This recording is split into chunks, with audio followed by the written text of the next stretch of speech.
Good morning, everyone. Thanks for joining us. We will begin the webinar at 11:03 just to give more time for people to hop on. So thank you for your patience.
All right. Thank you for joining the AB 2143 webinar, Surge Compliance Portal Workshop with the Solar Utilities Reporting Guidance and Education Surge Initiative directed by the California Public Utilities Commission. Before we jump into today's content, please take note of the disclaimer. For this presentation, we will focus on CPUC surge compliance. We will not cover specific steps on how to determine prevailing wages or preparing certified payroll records. For that, you can visit the Department of Industrial Relations or DIR at the website on this screen, and we will also provide it in the chat. The following presentation has been provided for informational purposes and may be subject to change based on legislation or regulatory requirements. So please refer to official sources from the CPUC or contact Surge for the most up-to-date information. Here are the workshop ground rules. The webinar is being recorded and we will be available to you all. We will also send out the slides and post them on our website. Mics will be muted throughout the presentation. Please use the Q&A features for questions. These will all be addressed at the end of the presentation. And then finally, please be respectful of other participants and presenters as we are here to share and learn information together. Here is the Surge support team. We have Amber Murakami-Fester, who oversees Surge on behalf of the CPUC. Sylvia Lin is our Surge project manager. Ariana Fernandez is our senior prevailing wage consultant and trainer. Christina Salcedo is our senior outreach marketing consultant, and so am I. I'm Brittany Amagata. And then we have Grace Turney, who is our project analyst. Here is the agenda for today. We will present a brief overview on AB 2143 and PUC 769.2, then how to stay compliant with your solar projects. and go over the CPUC Surge compliance portal reporting with live demos. Then we will wrap up with our contact information and resources and Q&A. So without further ado, I will hand the present off to Sylvia. Thank you, Brittany. All right, well, we are going to welcome everyone. We're going to start this morning with just a brief overview of AB 2143, which is why everyone is here in attendance today.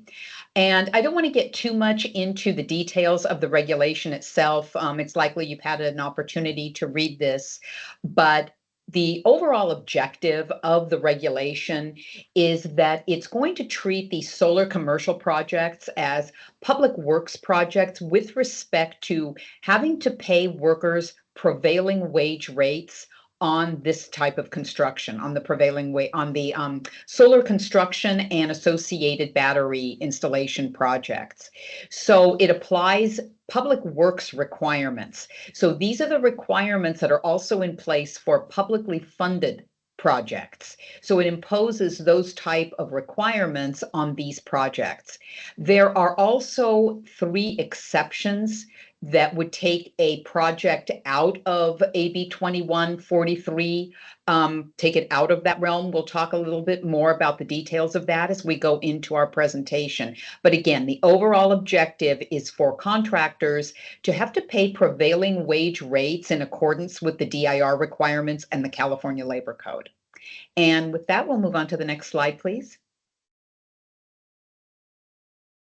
Okay, so to break it down into a little bit more detail, what is AB 2143 and the associated Public Utilities Code 769.2, which they work in tandem with each other in terms of the regulation? And again, to ensure that these workers are being paid the right prevailing wages. And when we'll talk a little bit more about the details of what is a qualified customer-sited renewable electrical generation facility. So in other words, what is the subject of this regulation and which projects are eligible and which of those are excluded? So the effective date of this is about 1.5 years now, so going back to January 1st, 2024. So as of that date is when these regulations went into effect. So when we talk about renewable energy generation facility, so just an example, that's going to be if you install solar panels on a commercial facility. Let's say that would be maybe a grocery store, a fast food establishment, an apartment building. And it also includes associated battery storage. So that is going to be seen under the code as some type of enhancement or improvement in addition to the actual solar system itself. And then under the Public Utilities Code, it brings in 28.7-1. It deals with the tariff on the net energy metering, so the NEM. So that's what's going to be issued through the utility company in terms of that credit that is received by the property owner for having adopted this solar energy system. And next slide, please. So again, the requirements, just to kind of focus in on exactly what the objective requirements are here. So again, pay the construction workers and apprentices. We'll talk a little bit more in detail about the various requirements, including apprentices, in a moment here.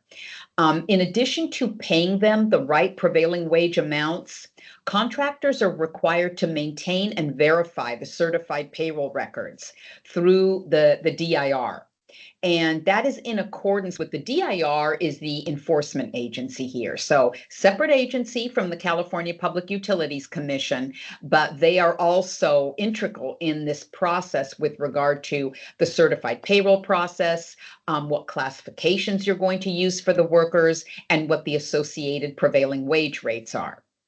And then also submitting those certified payroll reports to SURGE, the CPUC, twice annually.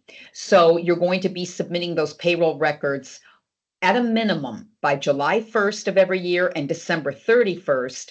And that's going to be based on when the project is, when the construction is occurring. So for example, if you have a project that may be started in March of 2025 and concluded in June of 2025, or maybe even April of this year, you're going to submit your payroll records by July 1st.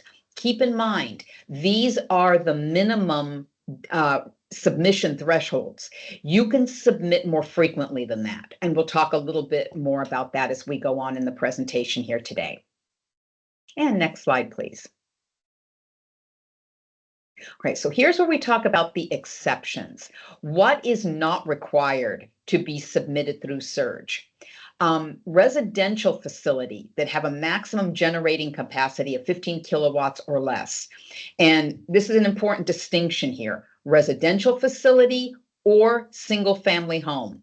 This is important. Single family home does not have a kilowatt threshold. So you could have a single family home with a solar system that was installed with 30 kilowatts, 50 kilowatts. All single family homes are going to be exempt. However, residential facility could be more than just a single family home. That may be a multi-unit apartment building, for example. So if you have a multi-unit apartment building that generates 15 kilowatts or less, that will likely be exempted from AB 2143. The next one, this is an important distinction as well. Projects that are already classified as public works. So I mentioned a moment ago under the regulation, AB 2143 makes these private commercial solar projects public works projects. But there are also public works projects that are such because they're funded publicly. They are maybe funded by a state grant, federal grant. But they receive federal or state funding. There is no need to duplicate that submission under AB 2143 because that project and associated contractor already has to comply with public works requirements and labor code provisions. So that's what this exemption refers to. And then facilities that only serve a modular home community, or multi-unit housing with 2 or fewer stories. These are the 3 exemptions under the regulation. So it's important to keep these in mind. Certainly you can contact our team if you need additional information on any of these. And I believe we're ready to move on to the next slide. And Ariana. Thanks, Sylvia. Good morning, everyone. So I'm going to take you through the next few slides here on how to stay compliant with your solar AB 2143 projects. So ideally, the first step in this process is to complete the interconnection applications with the respective investor-owned utility, that's the IOUs. So those are PG&E, SCE, and SDG&E. Next, if you have a project that is subject to AB 2143, since it is deemed a public work under this bill, contractors are also required to follow the existing public works requirements. Contractors and awarding bodies, I should specify, because the awarding bodies or project owners do have the responsibility to register the project with DIR. So the next step would be to register as a contractor with SURGE and then register your project with SURGE. In the SURGE portal, this is the responsibility of the prime contractor. And then the last step is to report your payrolls to both DIR and SURGE, which we'll go through shortly. And next slide, please. Thank you. So going back to step 1 for the interconnection application. So as I mentioned, these are with the investor-owned utilities, which are PG&E, Pacific Gas and Electric, Southern California Edison, and San Diego Gas and Electric. We have received some questions about customers who may be part of a smaller investor-owned utility. And in these instances, it's most likely that AB 2143 is not going to apply, but you would need to check with that utility and confirm if the project is receiving, service pursuant to that tariff. So customers who have projects that are subject to AB 2143 will now be required to complete and sign an AB 2143 prevailing wage disclosure form. So in the investor-owned utilities portals now, they have questions, a series of questions called their prevailing wage checklist, which basically detail the exemptions that Sylvia just went through. Residential facilities with a maximum capacity of, or maximum generating capacity of 15 kilowatts or less. They'll ask, is this a single family home? Is this project already a public work? So if you answer no to all of those questions, that means none of the exemptions apply. And then it will prompt you to sign that prevailing wage disclosure form. And then another thing that we've seen is that sometimes there is a third party completing these interconnection applications. So if that is the case for your project, or if you are that third party, you will need to notify your contractor that this is an AB 2143 project and they need to comply with the requirements and submit their certified payrolls to SURGE and DIR. Next slide. All right, so this is an example of what the prevailing wage disclosure form looks like. So be sure to read through this and know what the customer is signing. Essentially, they are agreeing that this project, is subject to AB 2143 and that the prevailing wages will be paid. So this is a good flag and indicator for all of the contractors that the project is subject to AB 2143.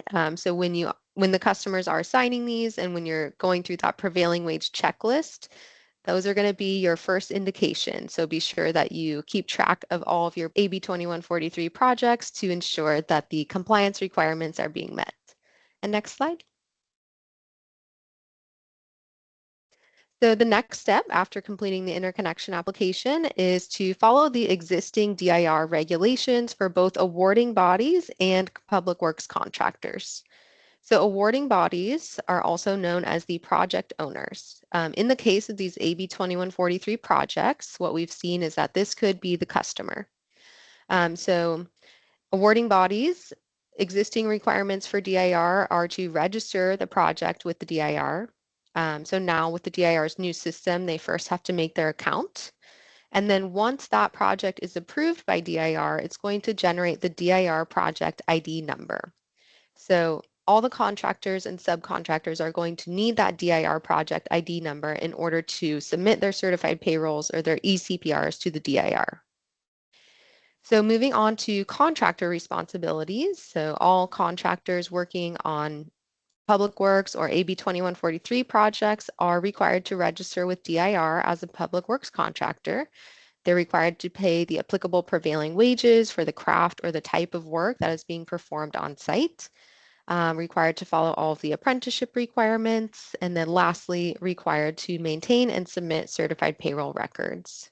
And next slide.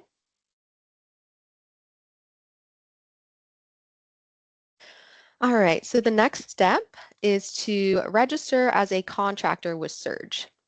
So all the prime contractors will need to do this, as well as all the subcontractors working on the project.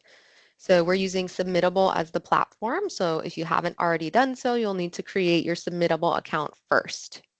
Then you can navigate to our website and submit your contractor registration. So this only needs to be done one time, and then once our SURGE team approves it, the system will generate the contractor identification number, also known as the SIN number. It's quite a long number. Unfortunately, we couldn't change that, so be sure that you keep record of that somewhere. I recommend emailing it to yourself or keeping it digitally somewhere so that you can just copy and paste it, because you'll need that SIN number once you are registering projects if you're the prime, and then once you're submitting your certified payroll reports. Next slide. Okay, and then step 4, so prime contractors are responsible for registering the project with SURGE. This is slightly different than in DIR system. So in DIR, that responsibility is the project owner or awarding body. So in SURGE, just the prime contractor needs to register.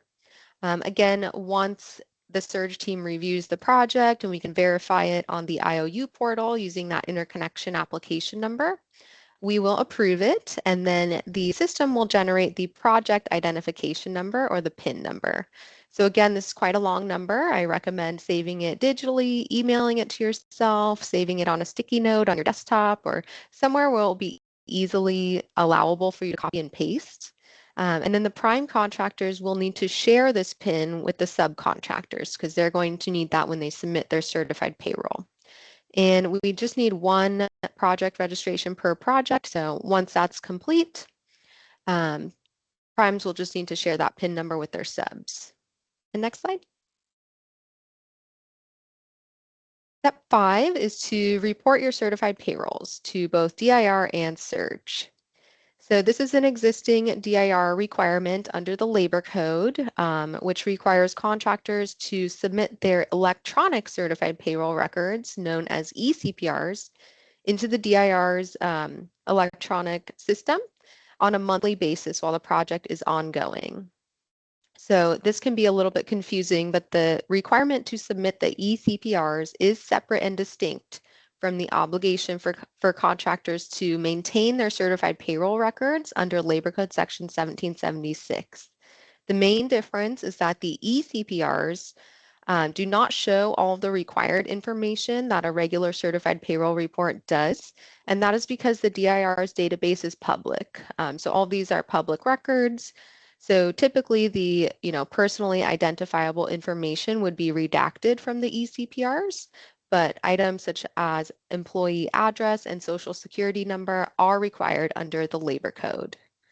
So in SURGE, the statutory deadlines are biannual by July 1st and December 31st of each year. But again, as Sylvia mentioned, you don't need to wait for the deadlines. In fact, we do recommend more frequent submissions into our portal. You can submit at any time into the SURGE portal. So we do recommend submitting monthly just to coincide with your DIR submissions. And then another reason not to wait till the deadline is just in case, there are any revisions or corrections needed. It's always just better to get your payrolls in early and then just make sure that that's taken care of so that there's no holds placed on the interconnection applications. And next slide, please. Okay, so as I mentioned, this can be very confusing. So contractors are required to submit to both DIR and to SURGE, and that is because there are two statutory requirements. So there was the existing Labor Code for Public Works, which is section 1771.4, and we've specified the exact section right there for you all. So this requires contractors to furnish their eCPRs to the Labor Commissioner on a monthly basis. And now the the new Public Utilities Code, section 769.2, is the code that requires contractors to now furnish their certified payroll records to the California Public Utilities Commission via our SURGE portal. So that's biannual on July 1st and December 31st of each year. Next slide. All right, so delving a little more into the certified payroll record. So under Labor Code Section 1776, this is where certified payroll records are defined and what needs to be included in your certified payroll report. So items such as employee name, address, social security number, work classification, their straight time, overtime, and double time hours if applicable. All of that needs to be encompassed in your certified payroll report. And then in order to be considered a certified payroll, it must also be accompanied by a statement of compliance. So the DIR has their designated form. It's called the A-1-131 form, and it includes the second page, which is the statement of compliance. So we recommend that contractors use that form. You can also use a house payroll reporting form or a different form as long as it shows all of the required information under the Labor Code. And then into our SURGE portal, you can just upload a PDF document of your A-1-131 certified payroll reports. Again, it should contain all of the information required under Labor Code Section 1776, as well as that signed statement of compliance. And then we do not need the eCPRs uploaded into our SURGE portal. You can just upload the eCPRs into the DIR's portal. And next slide. Okay, so in addition to certified payroll reports that contain, the hours worked on the project, there could also be non-performing weeks.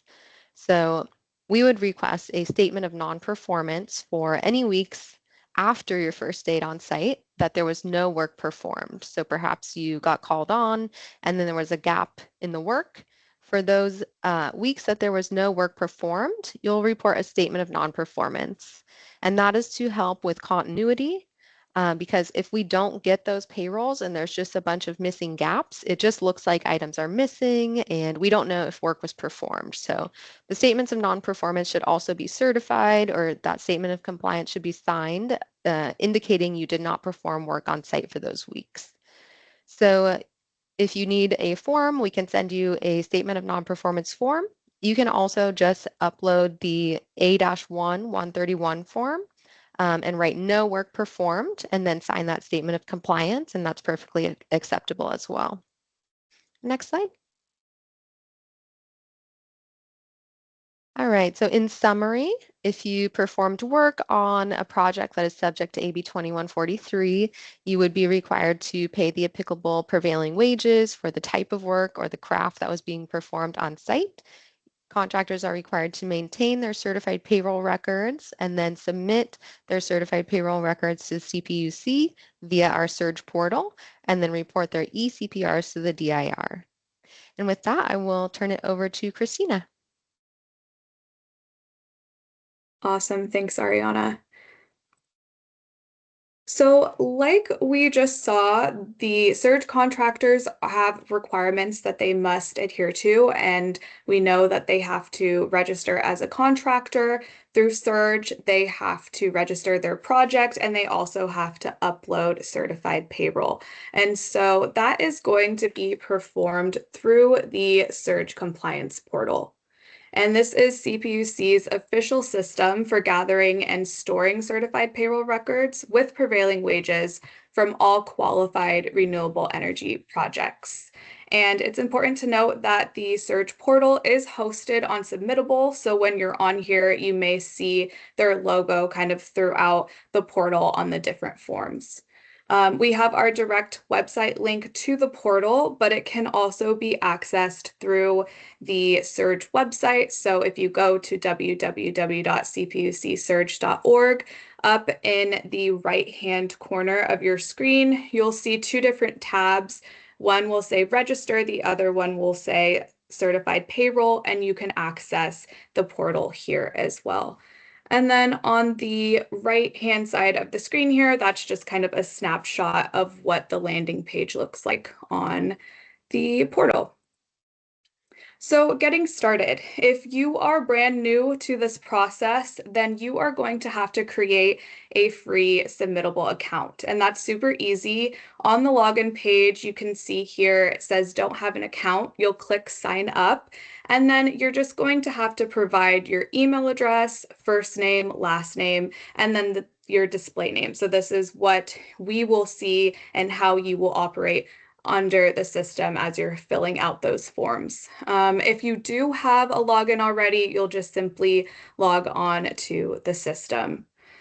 Some helpful tips here. We do recommend that you use an email account that is checked frequently. You will be receiving sort of all of the notifications, when you're approved, if there are changes that need to be made. So it's important that you have an email address provided that you can easily access. We also recommend that you use one login per contractor, and then that you share your login credentials with your team. I've seen certain teams, if there are multiple members that are going to be part of this process, they'll create kind of this team email address that everyone can access. So up to you, but really important that you are sharing that information. So when you go on to the portal, you will see that there are going to be 3 forms, and we can kind of look at these as 3 separate steps, starting with the Surge contractor registration. And so this is, again, like Ariana mentioned, is going to be the responsibility of the primes and the subs. Then we have our Surge project registration. So that is going to be the responsibility of the prime contractors. Subcontractors do not have to complete project registration. And then the third form here, the certified payroll submission. This again is now back to both the prime and the subcontractors. It is really important here that you're kind of following this in order. Sometimes we see contractors kind of try to jump straight to certified payroll submission. However, there are identification numbers that we provide with contractor registration and with project registration. And if you don't provide those, we can accept, and we're gonna ask you to kind of start from the top anyways. So starting with that first form, that is the contractor registration form. And we have the form link here on the screen. Again, who needs to complete this? It's the primes and the subs. You only need to do this once, and we ask that you only do this once. We will not accept various contractor registrations. Like if one person registers the company and then someone else tries, we will only accept one contractor registration. And then once that is approved, you will receive your contractor identification number or the SIN. And again, keep this on file. That notification will come via email. So you can always search in your inbox. You can also go to the contractor registration form on the Surge portal in the messages tab, and that will also kind of be stored there as well. If you have a really difficult time finding it, just reach out to us and we can provide that to you. And then you'll see on the right-hand side of the screen, this is the information that's needed. But we'll go ahead and jump into kind of the contractor registration form on the portal. So this is our landing page for the Surge compliance portal. You can see here there's important information, steps to follow, reporting deadlines if you have questions, and then you can see those 3 forms that we talked about earlier. Again, really quickly, I just want to jump to our website.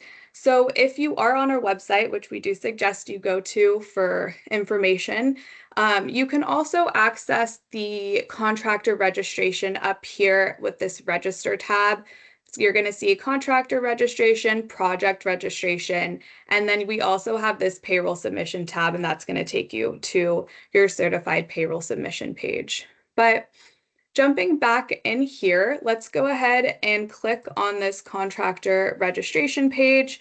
Again, we provide a lot of information up at the top here, steps to follow, things to do, things not to do. And then if you have any questions, here's our info to reach out.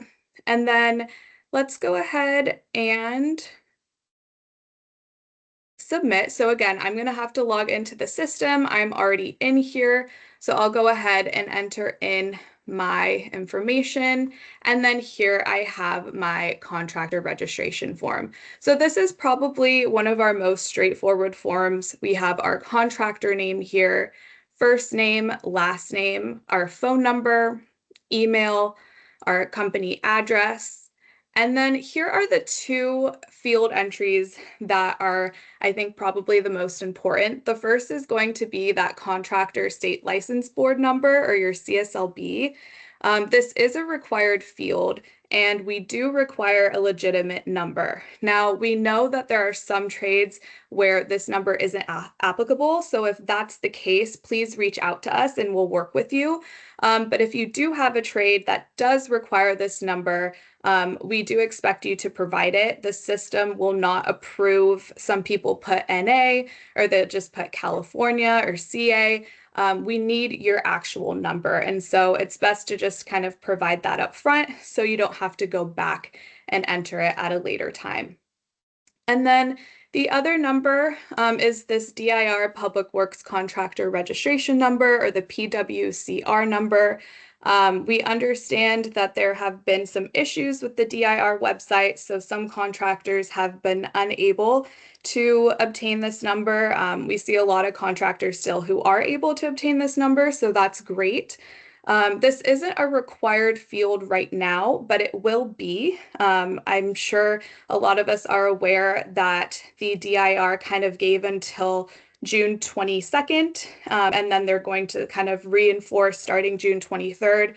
So come June 23rd, this will also be a required field.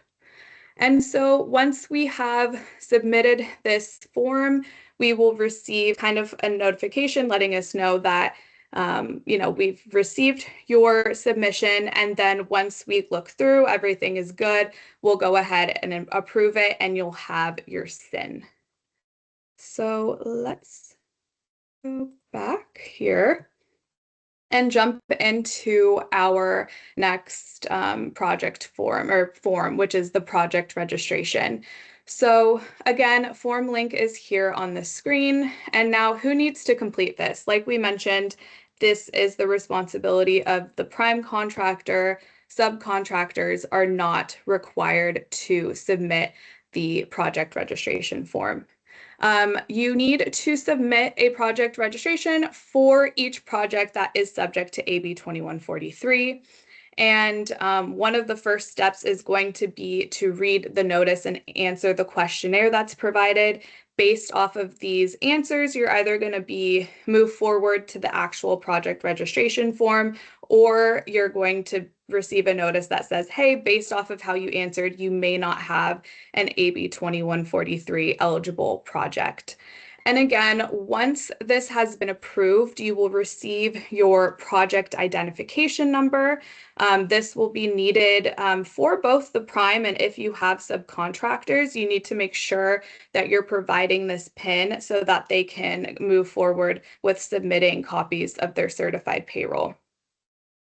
And again, here is some of the information that is required on our project registration form, but we'll go ahead and jump back into the system and we'll take a look at that form. So let me just go back. Should take me to our landing page, and then I'm going to click on this Surge project registration here. So once I do that, again, we're going to see some information up at the top, the eligibility requirements, next steps, contact information. But the first thing we're going to see is this questionnaire. So we're going to move through this and we're going to answer it.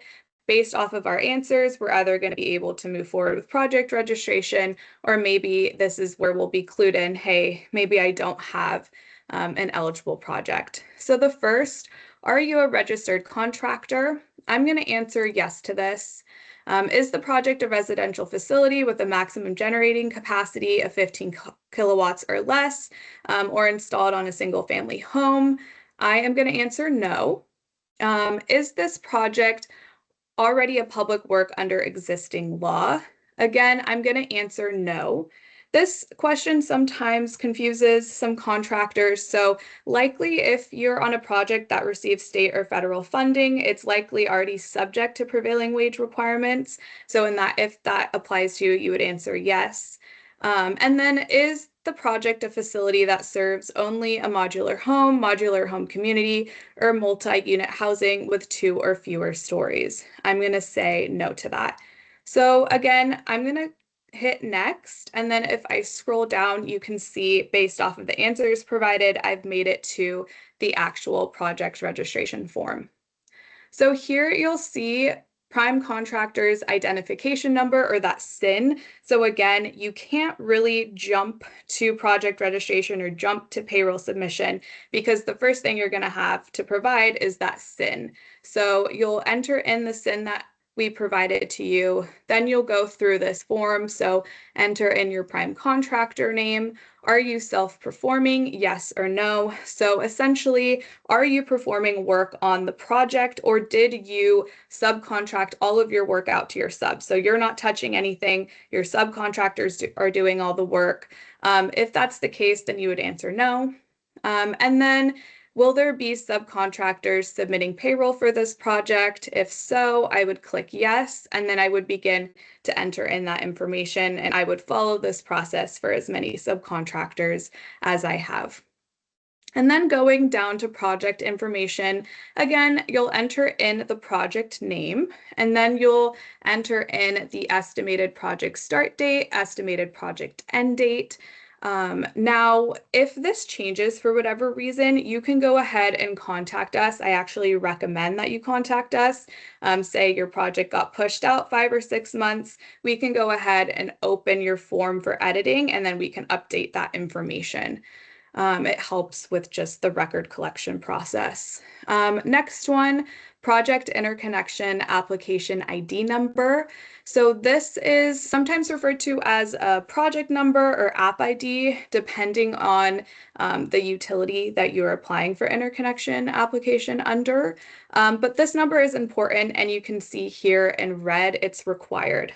Some contractors try to move forward without having this number, or they ask us if they really need it, and you do. It plays a key role in our records collection process and kind of tracking, and so we wouldn't be able to accept a project registration without providing this number. So like Ariana touched on earlier, it's important that you go and complete your interconnection application. Next one is the DIR project ID number. You can see right now, this is not a required field, but it will be come June 23rd. This will be required, so just kind of a heads up on that. And then electric utility name. So we have a drop down. You'll select between one of the three utilities. You'll enter in the electrical generation facility or EGF. If this doesn't apply, you can enter in the project address, and we would accept that as well. And then super easy information down at the bottom, project location. We have our contact information, and then you would just hit submit. So super straightforward. Again, once it's been approved, you'll receive the PIN. And you would, if you have subcontractors, make sure if you're a prime contractor, you're providing that, because they will need it come the certified payroll submission. So moving on to certified payroll submission, again, form links here. Who needs to complete this? Primes and subs if you have them on the contract.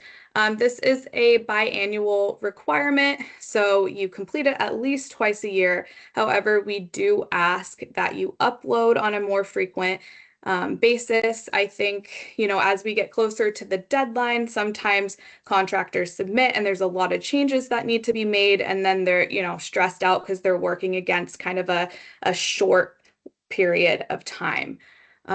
So we just need to, again, ensure timely submissions before July 1st. For that July 1st deadline, we are going to be looking at copies of certified payroll records from December 1st of 2024 through the end of May, so May 31st of 2025.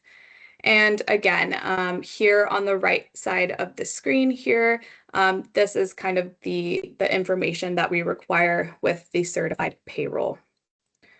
So again, let's go and jump into the system one last time. Sorry if I'm hurting your eyes scrolling, but let me just go back to our landing page. I'm going to scroll down and I'm going to select that Surge certified payroll submission. And so again, information's up at the top for you. And then we'll start getting into filling out this information. So there is the form fill out that you'll have to do along with the PDF upload. So the first thing it's going to ask is for the project name. As you can see here, please use the same name as appears on your project registration. For whatever reason, sometimes contractors create a different name during this process, and that leads to some hiccups when we're trying to piece things together later on. So just ensure that the project name matches. And again, your project identification number. So this is what you received when your project registration was approved. This is what, at this point, your subcontractor should have also been provided. If for whatever reason you can't find this, you can go ahead and follow these instructions. This is like how you would find it on the Surge compliance portal or on Submittable. So we have kind of instructions on how you can locate that. And it's always going to be in the messages tab of whether it's your contractor registration, project registration. So you can always find it there. Your project interconnection application number, project ID. This is what you received from the utility. Please ensure that you are sending your subcontractor the correct number as well. We see that sometimes where the sub, for whatever reason, is given a completely different number, and that leads to a lot of confusion later on. And then you would provide your electric utility name. And then coming down here, your contractor information. So whether you're the prime or the subcontractor, enter in your company name, enter in your contractor identification number. So if you're a subcontractor, you're not entering in your primes here, you're entering in the one that you received in the contractor registration process. And again, here are the directions to follow if you can't locate that number and need to go back to find it. And then moving down, are you the prime contractor for this project? You'll answer yes or no. You'll enter in the first day of reporting and the last day of reporting, and then you will upload that PDF document. So like Ariana mentioned, we do accept that DIR A-1-131 form. We also accept House reporting form, as long as it has all of the required information, and it comes, of course, with that statement of compliance. And so you can see here, I confirm that all files contain a certified payroll report as per Labor Code Section 1776 and Public Works Manual Section 3.1 and 3.11. And we also have links. So if you're trying to find some additional information, we try to make this as easy as possible and provide as many links and directions as possible. So you can go ahead and select these if you're looking for additional information. And then last we have, is this your final payroll reporting period for this project? If you're done, this is the last time you're going to be stepping on the project. Maybe it was only a week of work, you would hit yes. If your work is ongoing, you would hit no. I know sometimes contractors will contact us because they'll complete a project and then months later they're asked to fix something. If that's the case, reach out to us and we can help edit your form so that you can submit another payroll. And then, are there any periods of non-performance during the period listed above? Like Ariana mentioned, it's really important that we answer this accordingly. If we hit yes, then we're going to ask you to list those periods of non-performance, especially if, say, you're uploading payroll for the whole reporting period. So December through the end of May, and maybe you didn't do any work for 3 months. If you don't tell us that, and when we're reviewing, we might just assume that you simply did not provide the payroll for that time period. So the more information that you can provide, the better.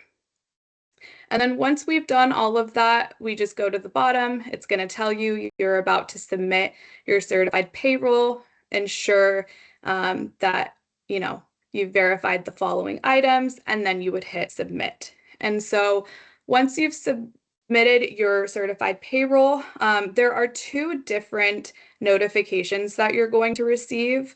And I know the first one will say, hey, we've simply received your certified payroll. And I think sometimes contractors see this and they assume that their payroll has been approved. That is not the case. We are just letting you know that we received your submission. What you want to look out for is that approval message. Now, there is a likely chance that revisions will need to be made. So a member from our review team will reach out and kind of provide what needs to be edited. If you do have to make changes to your submission, we ask that you not create a new submission, but edit your current submission. And you could go and do this by going to the top. You'll see your name on the portal. You'll click down, go into my submissions, and then you can access your form there. So just want to make note of that if you are someone who has to make revisions. If you keep kind of creating new ones, it creates a lot of confusion and backup in the system. So I'm going to go ahead and jump back into our slideshow. Important reminder that July 1st deadline is coming up. It's actually in 20 days. So you have 20 days to get in your certified payroll if you have not already. Again, we are collecting certified payroll records for the period of December 1st, 2024 through May 31st, 2025. All of that, again, is to be uploaded to the Surge compliance portal by July 1st. We have a 5 p.m. cutoff on July 1st. And failure to meet this deadline, it may result in interconnection application processing delays. Maybe some of you have experienced that in the past. Your account will be put on hold until you get those certified payroll records uploaded and approved.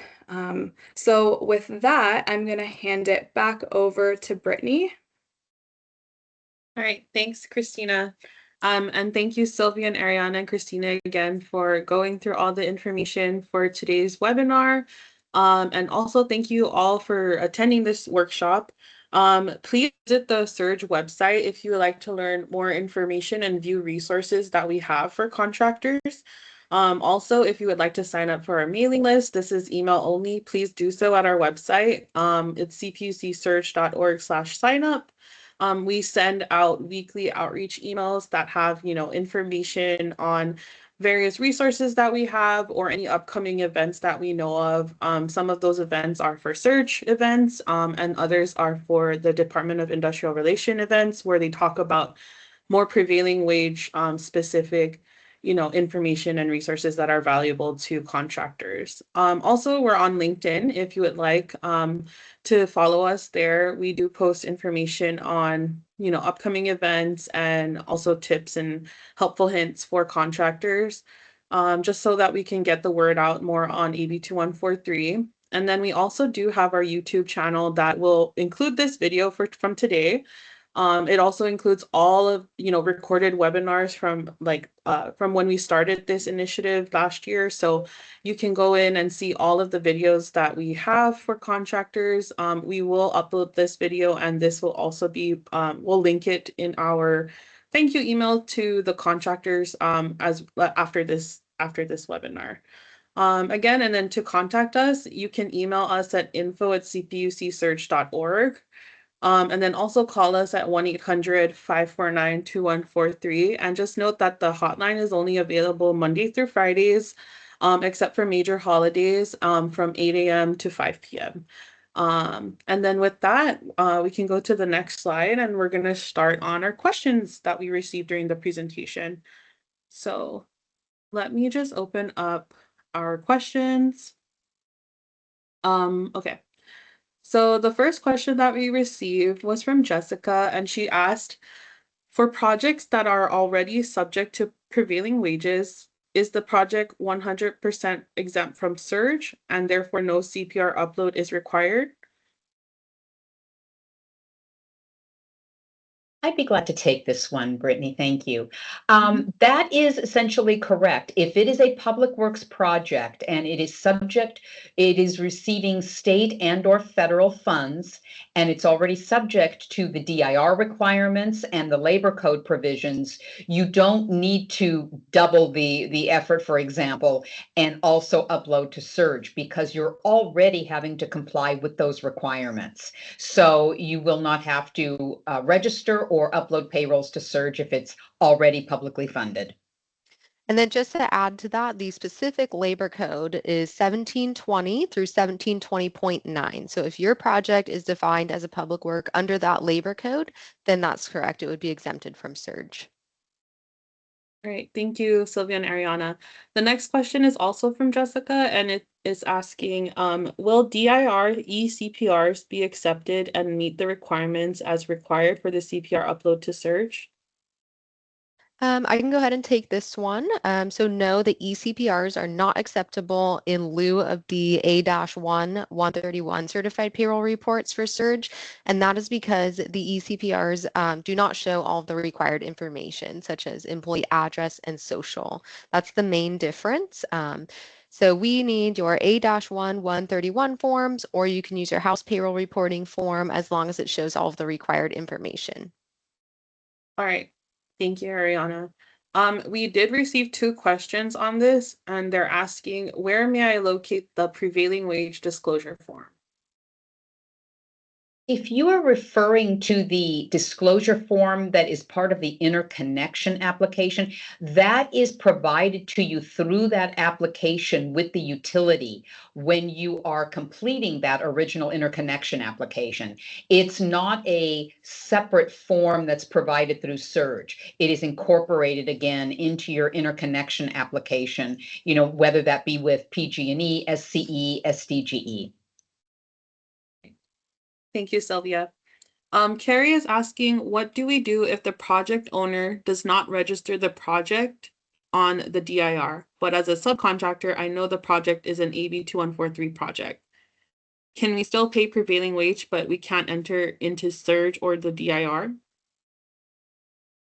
I can take this one. So we've had a couple of these questions come through where the awarding bodies don't want to register the project or don't know how. So it is a requirement under the labor code. The DIR requires this because in their eyes, the project owner is responsible for the project. So they are, required to register with DIR.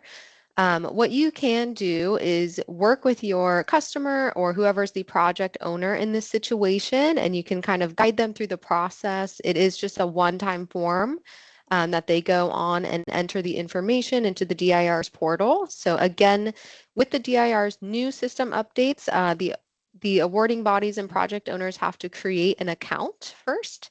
And so one of the items that we're seeing is kind of a holdup or a bottleneck is that if the awarding body does not have an email with a .gov email domain, then it has to be manually verified by DIR.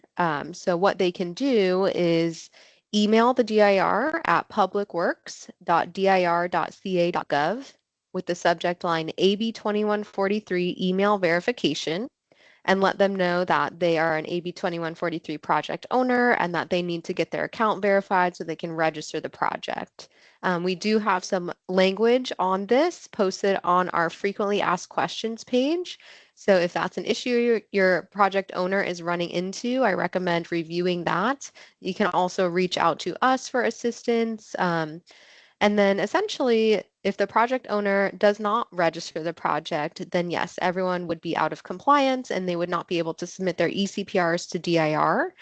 So it is very important that we get the project owners to understand the requirement and to potentially help them through the process. So if you need help with that, you can reach out to our team and we can help to work with your project owner to just help educate them and guide them through the process. And Ariana, if I could add on to that briefly, I believe part of that question you were asking if you can upload to Surge. If you are going through this process as described by Ariana, if you are a contractor and you're working with the project owner to make sure that they register the project, while you're going through that process, you are not prevented from uploading to Surge. So you as the contractor can fulfill your requirements on the Surge side. However, you as the prime and all of your subcontractors would be prevented from uploading to the DIR pending the project owner registering the project with the DIR.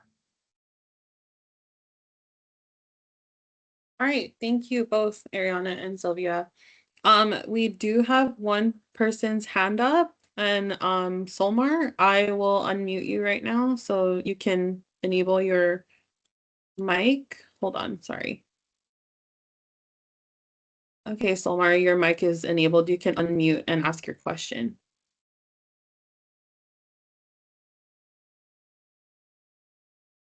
You're still muted if you're asking your question.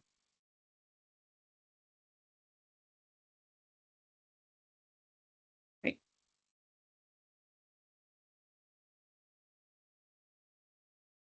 Solmar, are you there? Can you guys hear me? Yes. Oh, all right, cool. Hey, I was looking to register while you guys were talking here, and I went on the Surge website, And it says contractor registration, says notification pausing enforcement of PW system requirement 1771.4A-3. I think that's what we've been talking about, right? It says Yeah, notification pausing and so that's actually on DIR's website, and I do see that we have another question in the chat about this from Chelsea. So last year, DIR updated their eCPR platform and their contractor registration platform. Unfortunately, it did have some technical difficulties, and contractors were reporting that they were not able to register as a public works contractor, and they were not able to submit eCPRs. So the DIR posted that notice onto their website. Essentially, what that says is that they are pausing enforcement of penalties for those because there are monetary penalties associated with not registering as a public works contractor and not submitting eCPRs. So basically what that notice is saying is that the DIR will not be enforcing those penalties for contractors that were experiencing technical difficulties with their system. What we have seen now is that most of the glitches and bugs have been worked out, and many contractors are able to register and submit their eCPRs. But yes, the DIR did post that they will not be enforcing penalties through June 22nd, 2025, and contractors do not need to go back and submit their eCPRs. We do recommend that if you are able to register and submit your eCPRs, that you do so just to cover all of your bases. And if you are not able to, or if you're having issues with DIR system, you need to reach out to DIR for any problems with their database. So they have their whole support center with all of the different contacts. So DIR and Surge are different, I guess. If I go to Surge, I'm in submit, like CPU surge.submittal.com. It's saying Surge contractor registration, saying if you don't have a DIR PWC contractor registration is here. I can click on that and it brings me to DIR, right? So that's the DIR registration, which is, I guess, is different than the Surge registration. Is that correct? Yeah, contractors are required to register with DIR as a public works contractor. That was an existing requirement. And now under AB 2143, you have to register with Surge as a contractor. So where do I find the Surge registration? Because I try to type in Surge and register for Surge, but it seems to just be leading me to DIR. We can provide you a link to it, and then also this presentation will be available, right? We do have a few, like quite a little bit more questions, so we're gonna move on and ask the new questions. Thank you, Solmar. Sorry about that. No worries. Okay. So Naomi is asking, are you able to submit payroll records to Surge without a project DIR number generated from the DIR? Yes, without a project number from the DIR. And this, this goes back to the issue of maybe you're working with a project owner who is unsure of the process and you're working through that process with them. In the meantime, you are able to continue with your Surge uploads. So if you have pending payrolls that need to be uploaded to Surge, you may proceed with that. You don't need the DIR project number to do that. However, keep in mind, you will need that DIR project number in order for you and any subcontractors to upload your payroll to the DIR. Yeah, and then just to add to that as well, we do have a field currently on our Surge project registration form for the DIR project ID. It's not currently required due to, the DIR system updates, but we were going to make this a required field after June 22nd, 2025 to coincide with DIR. So currently don't need it, but we will approve your project and then we'll just open it for editing and ask that you input the DIR project ID when it's available. But coming up in a few weeks, that will be a required field for the project registrations. All right, thank you. Samantha's asking, if a prime contractor is subbing out all work to a subcontractor, do you still require an upload from the prime contractor? If the prime contractor does not have workers on site performing prevailing wage work, there's no need to upload payroll reports. The payroll report submission is only required if you have prevailing wage workers on the job site. So in the case that you present, it's only the subcontractors that are performing what's considered covered work on the project. All right. However, if I could add real quick too, the prime contractor still needs to register the project in Surge. It is still the responsibility of the prime to do that so that the subcontractors can upload their payrolls to Surge. Okay. Thank you, Sylvia. One question is, may we request an extension to submit CPRs to Surge? I think this would depend on maybe the reason you would need an extension.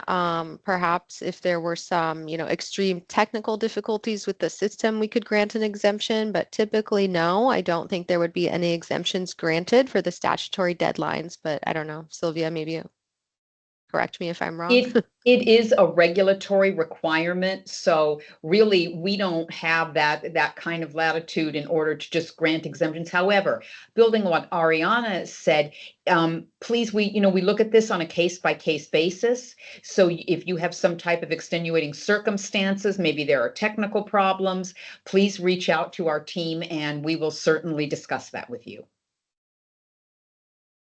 All right, thank you. We do have one more hand up, and we also recommend that you ask your questions in the Q&A because we will publish these Q&A and also the responses that we have to it. But I will allow your mic, Tammy. So please go ahead and unmute and ask your question.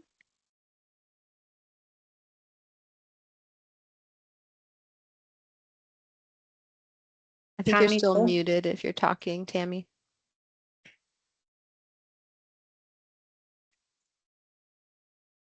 All right. Okay. We'll get back to you then. All right. One question that we did have is, in the case of a power purchase agreement, which involves an external tax equity investor, is the project owner the investor developer who is purchasing the project, or the off-taker who is purchasing the electricity from the generating system that was built by the contractor? Is that something that we have to take offline? Yeah, I think we need to take that offline. That is, there's a lot of technical components to that question that we would need to probably work in conjunction with maybe the CPUC and possibly even the IOU to provide a response. All right. Thank you, Sylvia. So we'll reach out to you on that question. Kathy is asking, can I get a copy of this recording? Yes, we will be sending out this webinar recording as well as the presentation to everybody who attended today and all registered attendees. The next question is, what happens if AB 2143 requirements are not met by the subs with prevailing wage and apprenticeship ratios? I can take that one if you want, Sylvia. So the DIR would be the enforcement body on those types of prevailing wage violations, such as underpayments or apprentice ratio violations. So that would all fall under DIR enforcement body's wheelhouse. So if there was an audit or if there was a, public works complaint opened or something, that's who would handle those type of prevailing wage and apprenticeship violations. So I hope that helps to answer your questions. And Sylvia, please jump in if I missed anything or if you want to add anything. No, I think just the essence of that response is the DIR is the enforcement agency. So when we're looking at certified payroll, we're making sure that it was submitted and properly completed, but the actual audit component, looking at the proper classification information, the prevailing wage amount, that rate of pay, apprentice ratios, that is all audited under the DIR. All right, thank you. And Tammy did say that her question was answered, so thank you. No problem. Okay, the next question that we have is from Jessica again. If the awarding body no longer has the AB 2143 disclosure form, do they need to contact the power company, I guess the IOUs, to request it again? The disclosure form should be part of that interconnection application process. Yes, if for some reason it was not, the interconnection application was submitted to the utility company on or after January 1st, 2024, those pages should automatically again be included. If for some reason it is not, and the contract or the project owner has a question, yes, please work with the utility on that. All right. Sarah is asking if it is a new construction project that plans to put on solar at the end of the project, is the entire project subject to surge? That is a good question, and I can take that one. So that would require what's called a coverage determination to determine which part of the project is covered. So those types of questions have to be directed to DIR. Surge is not authorized to provide any sort of coverage determinations. We're just collecting the payrolls and providing outreach and education on this bill. So they do have a specific email that you can reach out to, which is pwcoverage@dir.ca.gov. And then when you are reaching out to them for coverage determinations or just questions in general, always be sure to reference AB 2143 in the subject line and in the body of the email so that they can provide you with correct guidance. All right, thanks, Ariana. We have a question on what is the repercussions of not submitting the CPR to Surge by the deadlines? One of the statutory penalties, for example, would include, first off, you as the contractor may be prevented from pursuing filing other interconnection applications. So there would be, for example, a hold placed on any activity for you to continue with additional projects until the issues are resolved in terms of compliance with AB 2143. Also, this may impact the property owner and their ability to benefit from that tariff. And these are the surge-related penalties. All right, thank you, Sylvia. The next question is, if you registered the privately funded project with the DIR because it has surge requirements, do you then have to follow all the prevailing wage requirements like DAS apprentice forms? I can go ahead and take that one. And yes, you do. So if the project is subject to AB 2143, then it has been deemed a public works project and all of the existing public works requirements do apply, such as apprentice requirements, DAS forms. There are certain monetary threshold exemptions. So like the apprentice requirements apply to all prime contracts and any subcontracts that arise from those prime contracts. If they're over $30,000. So if they're under $30,000, then the apprenticeship requirements don't apply. But generally, yes, if the project is subject to AB 2143, then all of the existing public works requirements do apply. All right. Thank you. Another question is asking, we have 3 contracts signed before this law, but still have not finished. Are you required to file payroll reports? Do we require to pay prevailing wage rates? Project is still ongoing. I can go ahead and field that question. That's a good question. We hear that quite a bit. Again, this is maybe an exemption on that we look at on a case by case basis because it depends largely on the timing of the submissions and the start and end date of the project. So please contact the Surge team for an evaluation of that, because another factor that is relevant here is when the interconnection application was submitted and approved. So we would have to look at all of these events in their entirety to determine whether there is some type of exclusion from the regulatory requirement based upon when that project started, because there are times where maybe all of those significant processes, maybe they took place prior to the enactment of AB 2143. And if that project, if the construction work simply carries over into 2024, it's possible that you would not have to submit the certified payroll. But again, we would have to look at a lot of other pieces to this, including the interconnection application. So please, we strongly encourage you to reach out to us for that review. All right, thanks, Sylvia. One question we do have is Surge a government regulated entity? If so, why are contractors required to complete or upload CPRs to both?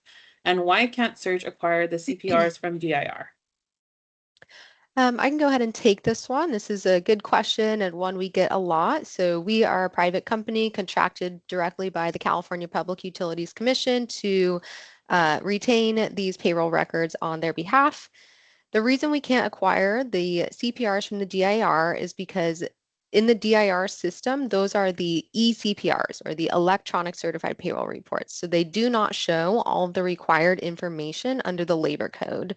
They are specifically redacted because the DIR system is a public database. So anyone can go in, or at least they used to be able to go in as long as you had that DIR project ID, and you would be able to look up the records. So in Surge, because under the Public Utilities Code, it's required to submit the certified payroll reports. So that's the A-1-131 forms that have the employee's address and social. So unfortunately, we can't use the eCPRs in lieu of those certified payroll reports. All right, thank you, Ariana. To confirm, only the prime contractor can enter a project in Surge, correct? Yes, that is correct. The prime contractor is responsible for registering the project in Surge. And then also, again, we will be providing this webinar recording, and you can review the sections that Christina went over in the demo, just to like you refresh again, because I know that you know, we're busy asking questions during this presentation, so we can go ahead and review, send you the webinar recording so that you can review it as well. Another question that we have, if the prime contractor complies with all the requirements, but the subcontractors do not, does that affect the customer's ability to get the interconnection? It is the responsibility of the prime contractor to ensure that their subcontractors are in compliance. So yes, it has an impact on the overall compliance status of the project. Ariana, I don't know if you want to add anything to that. No, yeah. If the subcontractors haven't submitted their payrolls for a certain project, then yes, that would likely affect the customer's ability, and it would likely affect the interconnection applications. All right, and then one more question right now. Is there a way to search to see if a job has been registered on Surge, like you can search for jobs on the DIR? You would need the project identification number. So within the submittable platform, you as a, for example, prime contractor, if you're looking for a list of jobs, I'm assuming you mean projects that are registered, you're not going to be able to do a general search because you're only going to have access to your own information, your own records. If you have the project number, let's say somebody else from your organization registered the project and you want to see what the status is, as long as you have that project registration number, you're able to search for that project on the system, but you're not going to be able to do a general search that shows everyone's project. All right. Thank you, Sylvia. I don't have any more published questions. Hold on. Okay. Oh, okay, we do have one question. Is Surge a mandatory reporter to the DIR for compliance discrepancies? What information is shared with the DIR? I can take this one, or go ahead, Sylvia. Yeah, go ahead. I was going to say, so if we were to receive a public records request or some sort of request like that with DIR, we would be required to share the payrolls or the requested information. But otherwise, our database is private, and what's being submitted into Surge is not automatically being shared with DIR.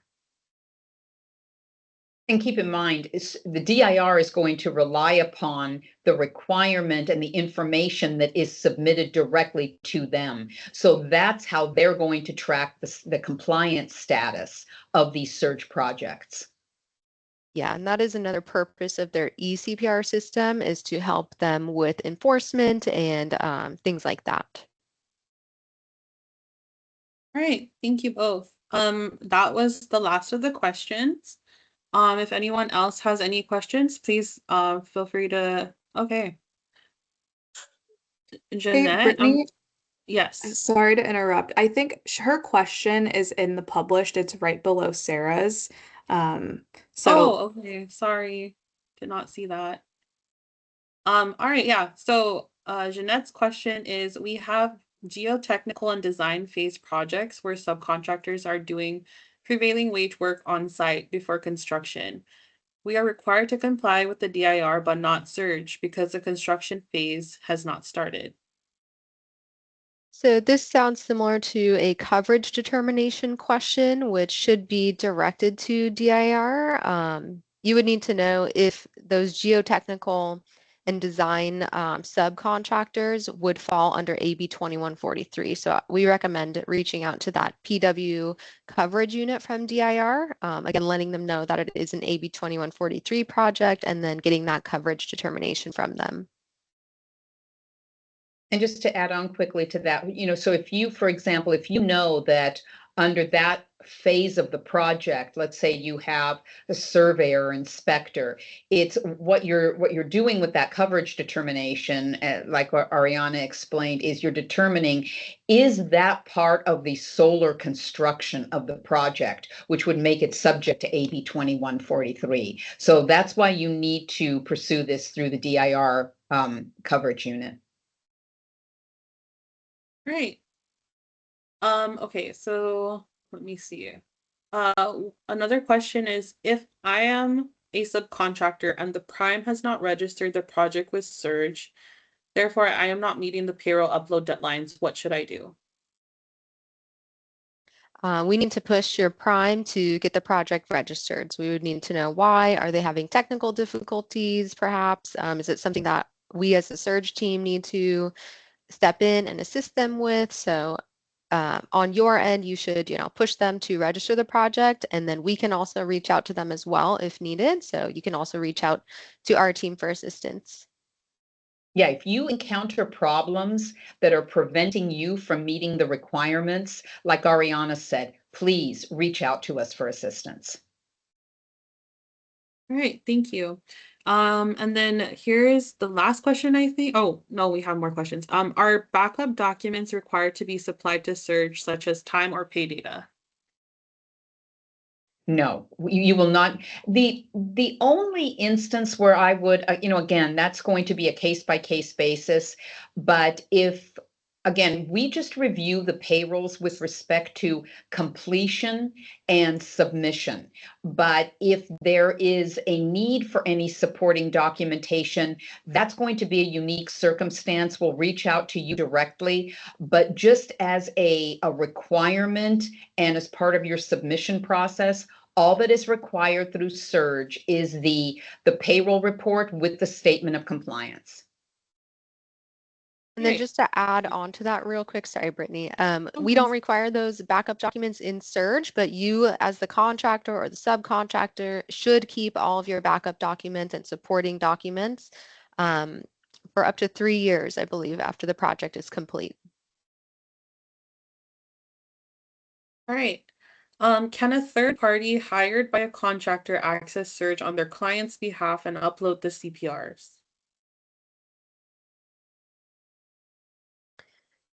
Yeah, I think so, as long as they have a submittable account. Yeah, I think that would be fine as long as it shows the correct contractor and subcontractor information.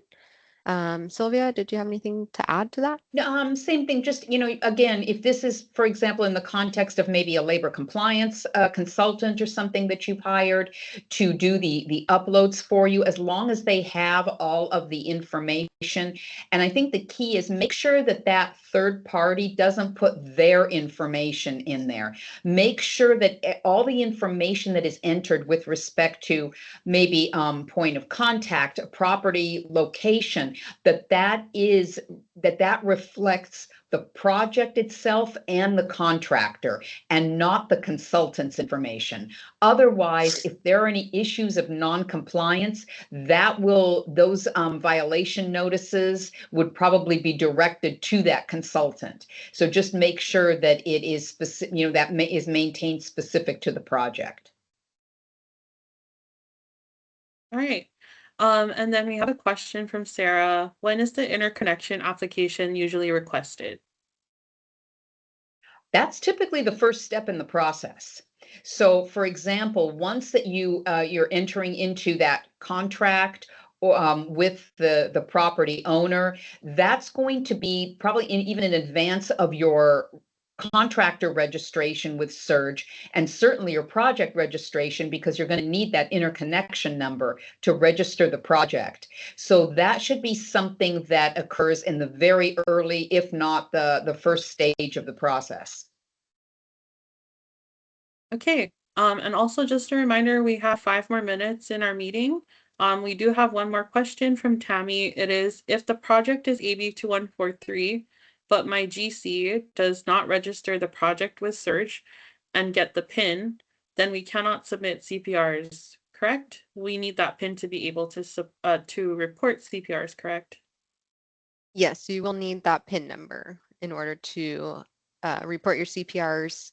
If it's not in there, like I think the system will allow you to submit it, but we can't approve it until we have that PIN number and the interconnection number. All right. I just want to confirm with Christina, is there any other questions or Grace that need to be? No, not that I can see right now. All right. Okay, so that's all the questions that we have. Again, these will all be published in a Q&A document and will be available on our website for review. Thank you everybody again for attending. All right. Okay, so we have one hand up. So Sarah.